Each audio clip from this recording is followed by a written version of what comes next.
The clavicle, a long bone commonly known as collarbone, is crucial for supporting the shoulder in a manner that allows the arm to swing freely from the trunk. It effectively transmits the limb's weight to the sternum via its uniquely structured shaft composed of medial and lateral ends. The medial end is larger and quadrilateral, while the lateral end is flat. Understanding the characteristics of its structure helps determine its appropriate size.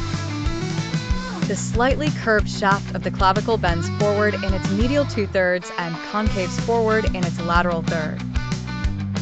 A longitudinal groove on the inferior surface in the middle makes side determination more precise. Certainly peculiar in nature, the clavicle holds several distinctive traits. 1. It is the sole long bone that rests horizontally in the body.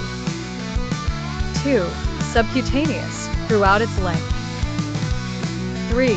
Commences ossification first among human bones. 4.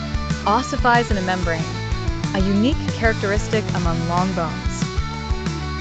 5. Though predominantly void of a medullary cavity, it possesses 2 primary ossification centers. 6. Occasionally traversed by the middle supraclavicular nerve.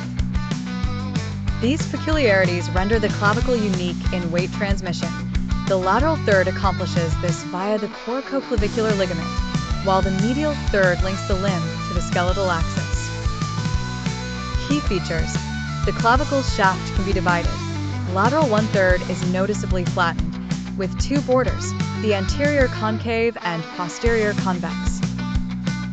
Medial 2/3 is more rounded, with surfaces that vary from rough to smooth.